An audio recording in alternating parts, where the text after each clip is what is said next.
Hey guys, and welcome back to Duro 4x4. This week we're going to have a look at our fantastic OZTEN RV5 and using it in the Outback on our recent trip. Let's get into the video.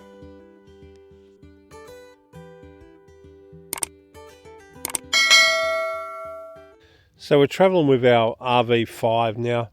We've got a camper, but I don't like to tow out here. I just love the freedom of just going wherever I want to without the complexity of towing. And the RV5 is what I've used several times out here, and this RV5's been here twice. The last time we were here we just camped behind us, really, not far. So the RV5 I like over a Swag primarily because I can stand up, I can get dressed. The awning out the front, you got coverage. So the first few nights we didn't put the awning out on the tent. We used it as a fly. You'll see in previous parts of the video.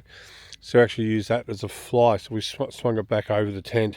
But because we've been here a few days, I've put the awning out, gave us a bit of coverage. We had a lot of dew, like a lot of dew in the Flinders Ranges. Everything was wet when you got out, which is okay, it's what it is. But we haven't had any here at Farina. Everything's been really dry. We've had a nice campfire in the morning and at night. This allows us to have a bit of coverage. So we're in pack-up mode, so the table's a bit messy, but I've got a bit of water on to do dishes. We use the Clearview cutlery set. We really like that.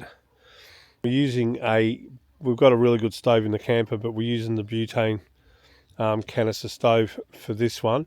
Might be the last time we'll do it, because I've got a different battery set up now in the car, which I could sustain induction cooking. I've been reluctant about induction cooking, but it's starting to win me over a little bit. So yeah, so we've been using the Darchi fire pit here. I like it because it's quality. It's a little bit stronger than some of the cheaper ones out there. So we've been using the Darchi fire pit. I remember when we were here in 2017, we actually lit a fire on the ground, and the volunteers come around and go, "Oh, look, we don't really like that," and I get it. So this time around we want to make sure we're doing the right thing, so we brought the Darchi fire pit, and it's been really good. We used camp ovens on it last night for both a really good chicken curry and a nice damper, so it worked well. So anyway, we better get into pack up mode, because once again we'll be the last ones packing up. Some of the things we do, a lot of people roll up their awning up here when they're overnighting. Something that I like to do. It's a bit cloudy up there. You never know, we might get a bit of a drop. And we're packing up each day anyway, apart from Farina. So I pull the awning back over the tent.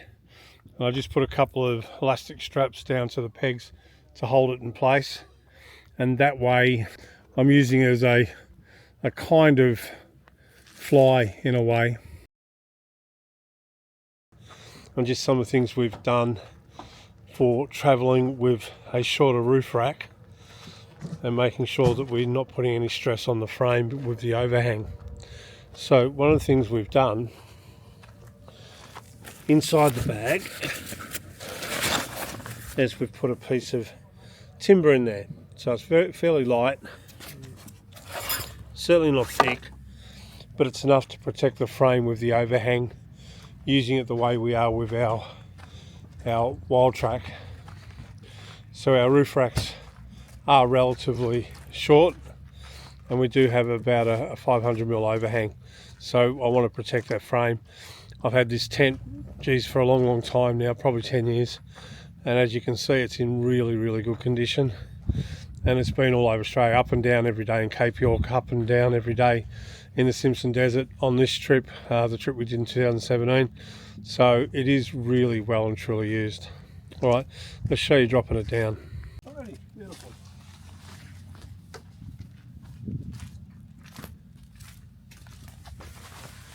So the first thing we do is we take this tab off here. So the people who've just bought an OZTEN, this tab here, one of the things we have done over the trip is this pocket here we put our torch so we can both get to it quite easily. So take the flaps off, put your hand up here and drop it down. Now we just let it go down like that. The air drops out. We don't zip it up because the first thing we'll do when we get to a location is go in again. Push your sides in. Now I haven't taken the pegs out at this point.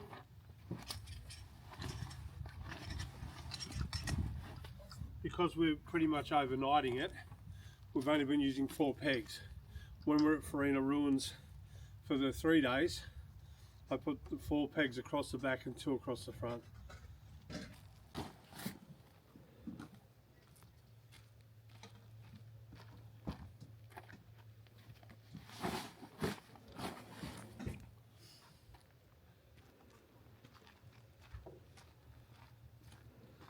Now you can see that we have A and B.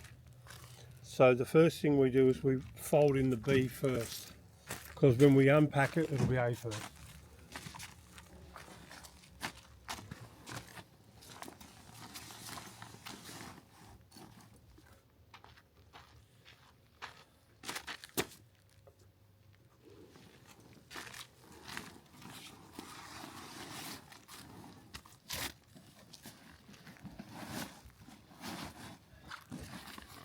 Now, what we do so that we get into the bag easy is we fold our ends in. Usually there's 2 of us doing this because my son's actually holding the camera.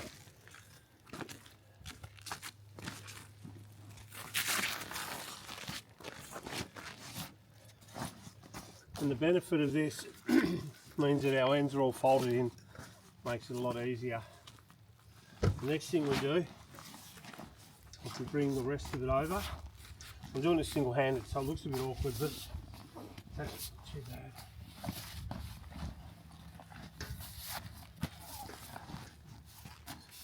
So now we've got that nice and square.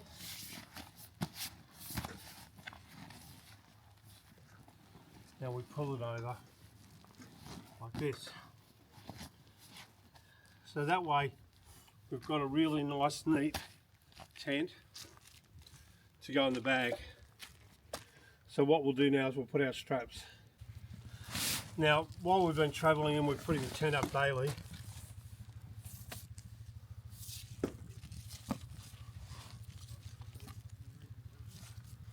we've only been putting 1 strap on.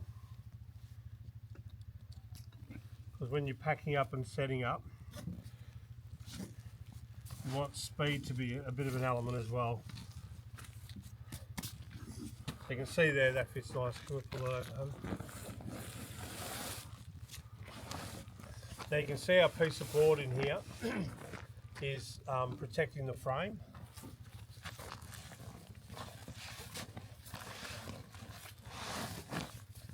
Now we generally do this as a 2-person job anyway.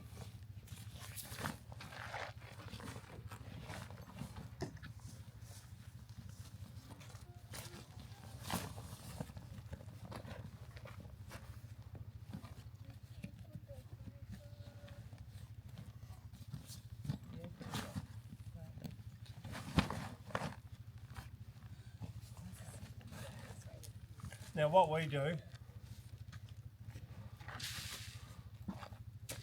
we leave our ropes. We use tie gear for our ropes. We love tie gear.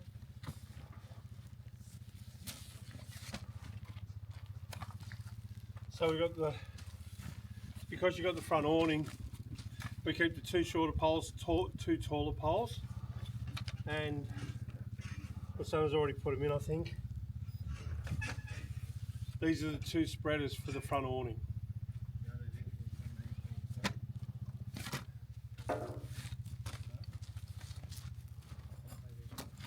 And our pegs.